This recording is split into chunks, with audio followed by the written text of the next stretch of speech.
Hello and welcome to sections 7.2 through 7.3.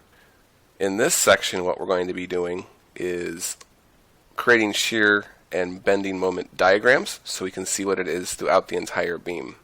So we have an example of what we're going to end up with here. We're going to have our beam here, so we'll have some forces up here at A, up here at B, and as we plot this from left to right, so we're going to be going this direction. Just so you know, there is also a reaction force at B, but we don't care about that because it's not in this vertical direction. Generally, these forces in the horizontal direction, so this green mark here, they'll be constant throughout, which is what we've been doing with our two force members. So we're more interested in what's happening with these, I guess, transverse, or in this case, vertical forces, so the two reactions and then the force. So what we find is that we get a point load here, and it causes our thing to jump up in a corresponding amount.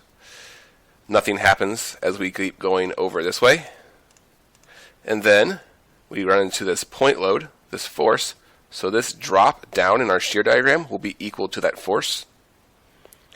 Then we'll head over some more, and we'll run into another point load, so reaction at B. So this increase will be equal to that normal at B, so whatever By is.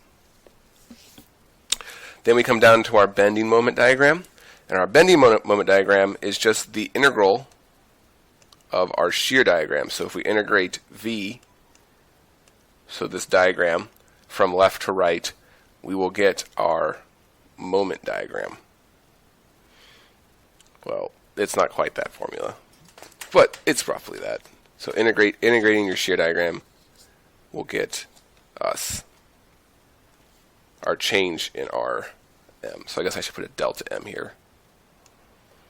There you go. Alright, so we have some common diagrams down here. So if I apply just a couple moment, then what I expect is I will have a reaction here that pushes me up, a reaction here that pushes me down, and then we do the moment diagram after the shear diagram. Generally, for your moment diagram, you're going to start and end at 0. And then I look at my moment. So my moment is applied in a, so what we consider right-hand positive, but it causes a downward jump, and this is weird to some people. So what you have to remember is if I go and draw my beam, so let me scroll this down here, we'll kind of draw what's going on there. So remember, what we're doing with these shear moment diagrams is we're working on the left side of the beam because we're working left to right. So if I draw a positive moment, again, it'll make a happy face, so it'll look like this. So now if I take this moment, this one up here, and I apply it over here, then this, so let's say this is 10 kilonewton meters or whatever, 10 newton meters. Then that means the internal moment has to be a negative 10 in order for these to balance out, because they're both in the same direction, so the only way this balances out is if this internal is negative 10 newton meters.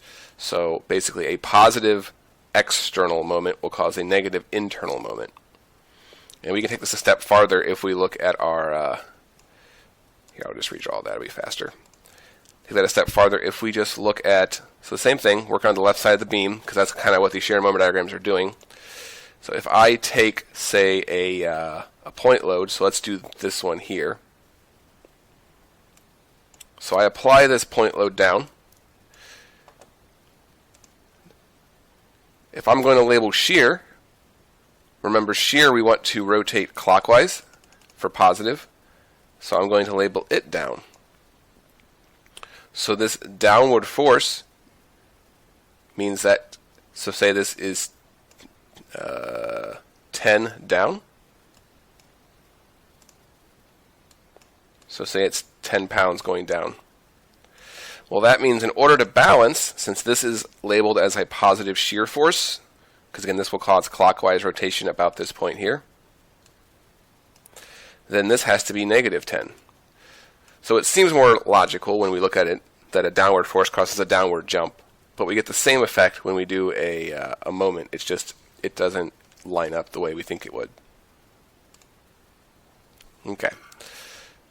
So in the next video, I will work through example 1 and we will apply these principles.